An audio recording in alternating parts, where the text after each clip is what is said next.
الكول شميز. النهارده فكرتنا بمنتهى البساطة، هنعمل كول شميز يتلبس تحت اي فستان، في بلوفر، جاكيت. انت محتاجة يبقى فيه كول شميز ظاهر، ومفيش امكانية ان البس قطعتين على بعض سواء الدنيا حر او مش متوفر الشميز باللون ده. النهارده الفكرة بتاعتنا هتبقى من بواقي القماش، وهنعملها بمربع قماش 35 في 35. اهلا بيكم في قناتي دودي موريس او دودي فاشون. والنهارده هنعمل كول شميز بامكانيات بسيطه جدا، وانتي تعمليها بكذا لون وكذا خامه.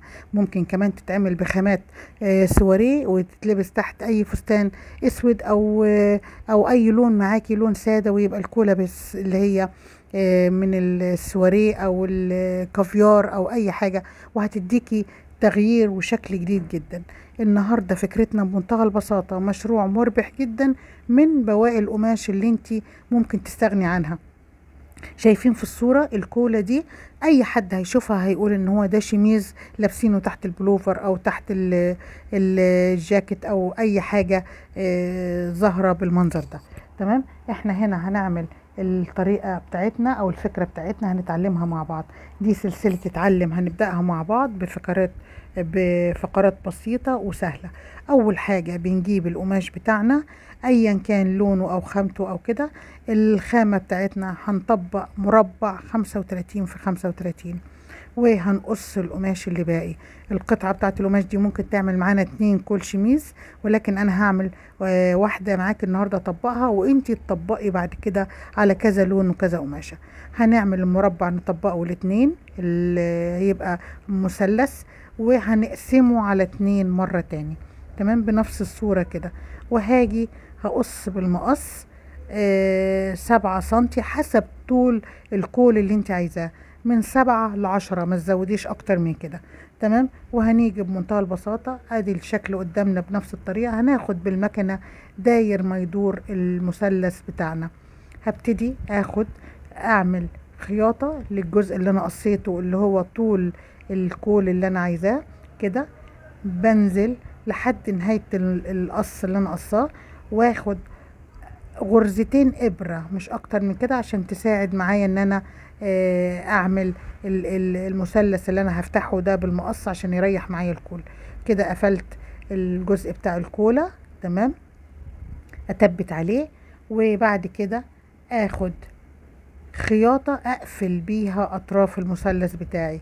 هنقفلها كلها يا مدام وداد؟ لا طبعا مش هنقفلها كلها، هناخد جنب كامل خياطة كاملة كده. تمام، وهاجي في الجنب التاني هسيب 3 سنتي 4 سنتي مسافة اقلب منها الجزء اللي انا بخيطه. تمام، ادي كده اهو. وهاجي هنا هتبت كده وافوت 3 سنتي 4 سنتي حسب ما تساعدك بس انت تقلبي الشغل بتاعك كده. وهقفل مرة تاني كده. انا خلصت، قفلت الجنبين بتوع المثلث والجنب التالت اللي عملنا فيه الكولا اهو. هاجي الغرزتين، فاكره اللي قلت لك اعمليهم بالعرض، هاجي افتحهم بالمقص بشويش خالص عشان تريح معايا. لما اجي اقلب تريح معايا الكول، ما يبقاش فيه شد او ورورة كده مش مظبوطه، ما تريحش معايا الكول. هاجي بعد كده من الفتحه اللي سيبناها 3 سنتي هقلب الشغل بتاعي. الموضوع بسيط جدا. ادي هنا عملنا ده، هكوي عشان خاطر يظبط معايا، وهعمل شيمة نص سنتي بطرف الدواس، ادوس بيها على الخياطة بتاعتي اللي انا عدلتها وكويت منها كده.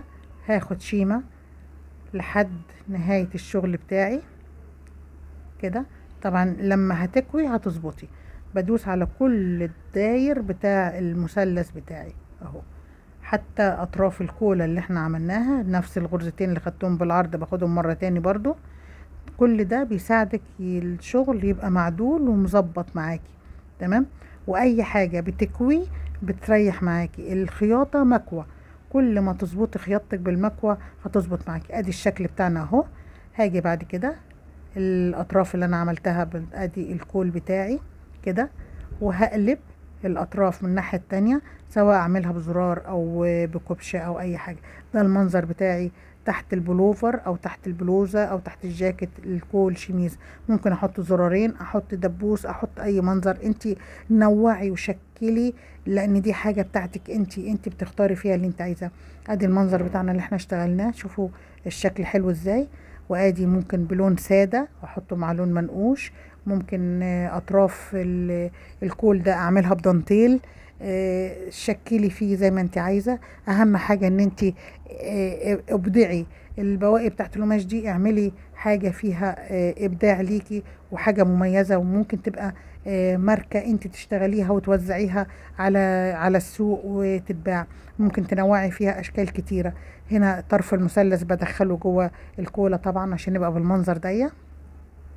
وده المنظر بتاعنا بتاع الكول شميز النهاردة. فكرة بسيطة خالص، ما فيهاش اكتر من 10 دقايق على المكنة وبواقي قماش عندك.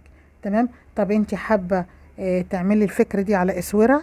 ممكن تتعمل على اسورة، بس بدل ما اعمل المربع على 35 في 35 ممكن اخليها 15 في 15، فهتديني نفس الشكل ده، ويبقى احطها تحت الكم بتاع الجاكيت، وهتديكي منظر ظريف لاسورتين لجاكيت، وهم مش اساور، هم ما الا بس قطعتين هم بيركبوا كده. جددي، ابدعي، اشتغلي. افكار بسيطة هنشرحها سلسلة اتعلم مع بعض، وهنبص نلاقي ان احنا عملنا جزء كتير. اتمنى ان تكون الفكرة دي سهلة وبسيطة عليكي. ولو انت عجبتك الفكرة وحابة افكار كتيرة نشرحها فكرة كده مع بعض، اكتبي لي في كومنت، وانا هشرح لك كل حاجة اول باول. طبعا انا مطولة في الفيديو عشان خاطر الفكرة توصل لك، علشان خاطر الفكرة ما تبقاش صعبة وتقولي لي ان هي بسريعة مش عارفة تتعلميها. تمام. اتمنى لايك وشير للفيديو، واتعلمي خطوة خطوة معايا. والقناة هنا اساسا تعليمية مش اكتر من كده. انا حابة ان احنا نتعلم مع بعض خطوة خطوة. هنضيفها لكورس التعليم بتاع الخياطة. وانتي برضو شير لكل اصحابك اللي هم حابين يجددوا من لبسهم، ويجددوا من الحاجات اللي عندهم من دولابهم بافكار بسيطة زي كده. الفكرة دي ممكن تتعمل سادة، تتعمل منقوش، تتعمل كروهات، تتعمل بقماش كافيار، قماش سواريه. افكار متعددة ومتنوعة، انت بمنتهى البساطة ممكن تعمليها.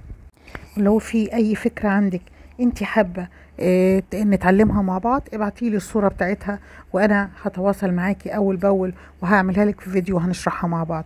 تمام. فكرة النهاردة بسيطة وما فيهاش اي حاجة. يا رب تكون خفيفة وسهلة معاكي. واكتبي لي او وريني، صوري لي وابعتي لي صور، كلنا نستفيد من بعض. وريني شغلك، وريني اللي انت عملتيه ايه. لو انت حابة تجربي على قماش قديم عندك، لو انت حابة بواقي قماش وخايفة ان انت ما يطلعش معاكي، جربي خطوة خطوة وهيطلع. صوري وابعتي لي صور الحاجات اللي انت اشتغلتيها، او حتى على كيس مشمع وقصي واشتغليه وابعتي لي الصورة بتاعته. شوية شوية هتتعلمي. الخياطة سهلة وبسيطة، المهم نكون احنا في دماغنا ان احنا نتعلم.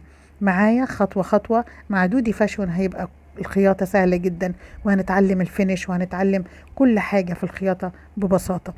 خطوة خطوة هنتعلم مع بعض الخياطة، لأنه مفيش أسهل منها، وخياطة ممتعة جدا. من فضلك لايك وشير واشتراك في القناة وفعل زر الجرس. شكرا لكم حبايبي.